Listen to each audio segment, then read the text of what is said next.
मैं नीलकमल स्वागत करती हूँ आप सबों का अपने चैनल के हिंदी मंच में। आज मैं जो कहानी लेके आप सबों के समक्ष प्रस्तुत हुई हूँ उसका शीर्षक है एक एक पालकी में 5-5 योद्धा और ये लिखी हुई है धर्मपाल शास्त्री के द्वारा। धर्मपाल शास्त्री की पुस्तक का नाम है कूटनीति की कहानियाँ और इसमें से मैंने कई कहानियाँ आप लोगों को पहले भी सुनाई थी। आज प्रस्तुत है ये कहानी जो सुल्तान अलाउद्दीन और रानी पद्मिनी से जुड़ी हुई है। दिल्ली के सुल्तान अलाउद्दीन ने रानी पद्मिनी के अद्भुत रूप सौंदर्य की प्रशंसा सुनी तो वह उसे देखने को व्याकुल हो उठा। धन दौलत और सेना के नशे में आकर आओ देखा नताओ और चित्तौड़ पर आक्रमण कर दिया। राणा रत्न सिंह और उनके राजपूत सैनिकों ने ईंट का जवाब पत्थर से दिया। उनकी बहादुरी को देखकर अलाउद्दीन का सारा जोश ठंडा पड़ गया और उसने अपने मुख्य सलाहकारों को बुलाकर पूछा, अब हमें क्या करना चाहिए। अनुभवी सिपह सालार ने निवेदन किया, जहां पनाह राजपूतों पर आक्रमण करके आपने भीड़ के छत्ते में हाथ दे दिया है। ये लोग तलवार के धनी हैं, अपनी आन के लिए मर भले ही जाएं पर झुकने का नाम नहीं लेते हैं। यदि किसी प्रकार आप युद्ध में जीत भी जाएं तो भी आप पद्मिनी को प्राप्त करने की आशा कभी नहीं कर सकते। हो सकता है आपको उसकी राख भी देखनी नसीब ना हो। अलाउद्दीन, तोबा तोबा, ऐसी खौफनाक बात मुंह पर मत लाओ। मेरा मतलब तो रूप की उस रानी को देखना है। अगर मैं उसे जिंदा ना देख सका तो इतने सिपाहियों का खून बहाना व्यर्थ हो जाएगा। सिपह सालार, इसीलिए मैं कहता हूँ कि ताकत के भरोसे पद्मिनी की छाया को भी देखना संभव नहीं है। यहाँ सीधी उंगली से घी नहीं निकलने का। अलाउद्दीन कहता है, तो फिर क्या किया जाए। सिपह सालार, बल के बदले छल से काम लेना होगा। राजपूत लोग युद्ध में जितने ही बहादुर होते हैं व्यवहार में उतने ही सरल और भोले भाले होते हैं। उन्हें युद्ध नीति से कम कूटनीति से अधिक काबू में किया जा सकता है। बहुत सोच विचार के बाद अलाउद्दीन ने राणा के पास एक संदेश भेजा। महाराणा, मैं आपको विश्वास दिलाता हूँ कि ना आपसे मेरी कोई शत्रुता है और ना आपके राज्य की इंच भर भूमि भी लेने की मेरी इच्छा है। मैंने तो महारानी पद्मिनी के रूप की प्रशंसा सुन रखी है तो एक बार उसे आंखों से देख भर लेना चाहता हूँ।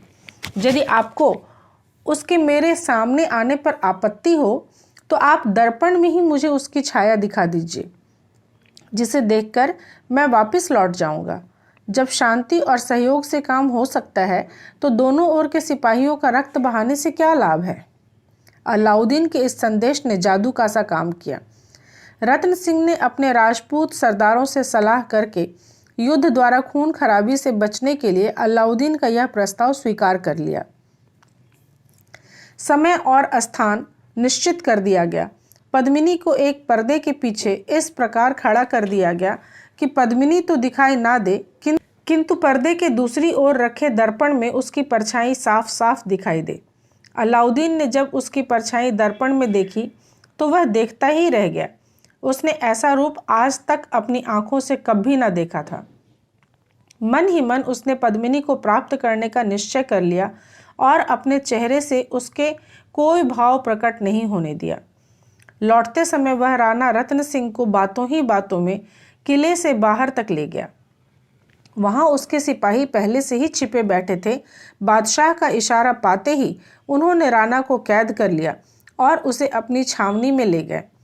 वहां पहुंचकर अलाउद्दीन ने चित्तौड़गढ़ में यह संदेश भिजवाया कि यदि अपने राणा को छुड़वाना चाहते हो तो उसके बदले में महारानी पद्मिनी को तुरंत मेरे पास भेज दो और वह मेरी बेगम बनना स्वीकार कर ले। यह संदेश राजपूत सरदारों के पास पहुंचा तो मारे क्रोध के उनके अंग फड़कने लगे। वे लड़ने मरने को तैयार हो गए, किंतु पद्मिनी ने उन्हें समझाया, बलवान शत्रु के साथ व्यवहार में युद्ध नीति उतनी सफल नहीं होती जितनी कूटनीति। अतः जैसे के साथ तैसा व्यवहार करना चाहिए। जिस प्रकार वे लोग छल कपट से हमारे महाराणा को कैद करके ले गए हैं, उसी प्रकार हमें भी अपने राणा को किसी युक्ति से छुड़वाना चाहिए। मैं तुम्हें एक ऐसा उपाय बताती हूँ जिससे सांप भी मर जाएगा और लाठी भी ना टूटेगी। मुझे भी अलाउद्दीन की शरण में न जाना पड़ेगा और हमारे महाराणा को भी उसकी कैद से मुक्ति मिल जाएगी। राजपूत सरदारों को महारानी की यह बात बहुत पसंद आई। पद्मिनी ने अपने एक दूत के हाथ अलाउद्दीन के पास संदेश भेज दिया कि महारानी पद्मिनी तुम्हारे पास आने को और तुम्हारी बेगम बनने को तैयार है, बशर्ते कि उसकी सखियों और सहेलियों को भी उसके साथ आने की इजाज़त हो। बादशाह ने यह सुना तो वह खुशी से उछल पड़ा। उसने तुरंत यह प्रस्ताव स्वीकार कर लिया। इधर पद्मिनी की ओर से 700 पालकियां सजाई गई। उसमें सखियों के वेश में बांके राजपूत युवक बिठा दिए गए। उन्हें उठाने वाले कहार भी राजपूत ही बने। सबके अस्त्र शस्त्र पालकियों में छिपा कर रखे गए थे। महारानी की पालकी सबसे अधिक सजाई गई, जिसमें पद्मिनी के बदले एक लुहार बैठा था। जब 701 पालकियों की पंक्ति अलाउद्दीन की छावनी के बाहर पहुंची तो पद्मिनी के दूत ने बादशाह को जाकर सूचित किया, जहां पनाह महारानी पद्मिनी अपनी सखियों सहित आपकी सेवा में उपस्थित है, किंतु उनकी आपसे एक प्रार्थना है कि उन्हें अंतिम बार महाराणा से एकांत में मिलने का अवसर दिया जाए तो आपकी बड़ी कृपा होगी। बादशाह ने इसमें कोई हर्ज ना समझा और महारानी की पालकी को उस खेमे में जाने की आज्ञा दे दी जिसमें राजा के हाथों में हथकड़ियां और पैरों में बेड़ियां डालकर कैद किया गया था। वहां पहुंचते ही पद्मिनी वेशधारी लुहार ने अपने तेज औजारों से रत्न सिंह की हथकड़ियां और बेड़ियां काट दी। फिर उसका इशारा करने की देर थी कि पालकियों में छिपे हुए वीर बाहर निकल आए। कहारों ने भी अपने हथियार संभाल लिए और वे अलाउद्दीन की फौज पर टूट पड़े। इधर राजपूतों ने शाही सेना को भयंकर युद्ध में उलझा लिया।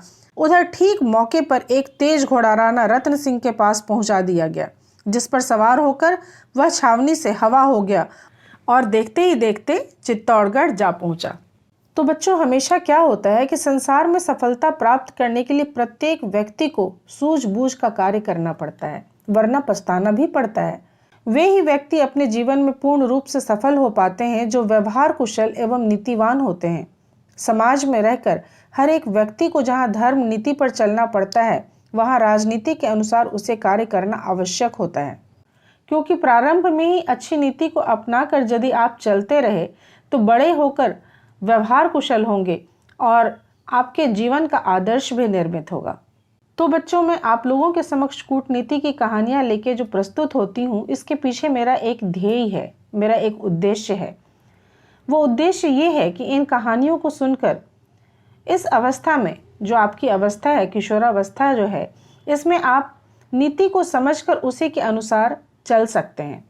बहुत बहुत धन्यवाद आप सबों का मेरे साथ बने रहने के लिए। धन्यवाद।